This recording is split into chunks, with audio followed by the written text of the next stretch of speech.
Lina a disparu depuis plus d'un mois. Grâce à l'analyse du téléphone de son petit ami Tao, on en sait désormais un peu plus. Le 23 septembre dernier, Lina, 15 ans, a disparu. La jeune adolescente se rendait vers la gare pour retrouver son petit ami Tao, 19 ans, à Strasbourg. Mais elle s'est volatilisée, ne montant jamais à bord de ce train. Depuis, les enquêteurs ont procédé à des fouilles à la Plaine, dans le Bas-Rhin, là où à 11h15 elle a donné son dernier signe de vie. Et déjà certaines hypothèses peuvent enfin être exclues, notamment l'une concernant Tao. Et ce grâce au téléphone retrouvé de ce dernier. Cet appareil, un temps perdu par Tao, a finalement pu être retrouvé et l'étude de la téléphonie débutée par les enquêteurs a pu livrer quelques nouveaux détails. Si une personne a utilisé son téléphone aux alentours du lieu et de l'heure de la disparition de Lina, l'une des antennes a capté et enregistré la donnée d'utilisation et de la carte SIM et de l'identifiant de l'email du téléphone, rapporte le Midi Libre, ce 26 octobre.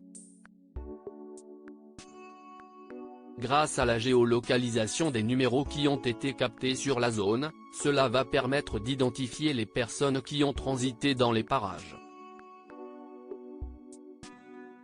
Les analyses de chaque numéro pourront ainsi permettre de cibler de potentiels témoins voire de suspects.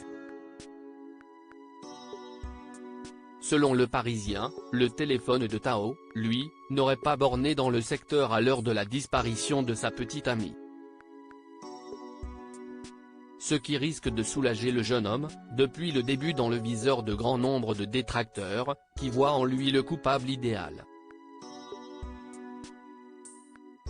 Les enquêteurs exploitent la téléphonie pour savoir qui a pu passer sur cette route et borner en même temps que Lina. Ce qui ne serait pas le cas de Tao, dont les données de géolocalisation ont été vérifiées malgré la perte de son appareil, retrouvé depuis, ont fait savoir nos confrères. Disparition de Lina en 5 minutes. Les premiers éléments recueillis ont permis de circonscrire le lieu de disparition de Lina, qui s'est volatilisé sur une portion de 900 mètres, en pleine campagne, en 5 minutes, rappellent nos confrères du Parisien. Elle n'a en effet jamais atteint la piste cyclable, et encore moins la gare, comme l'attestent les rares caméras du secteur. Pas de traces de sang, aucune marque de freinage, ce qui enlève l'hypothèse d'un accident de la route. Le travail colossal sur la téléphonie, lui, promet d'être de longue haleine, de l'aveu même de la procureure de Strasbourg.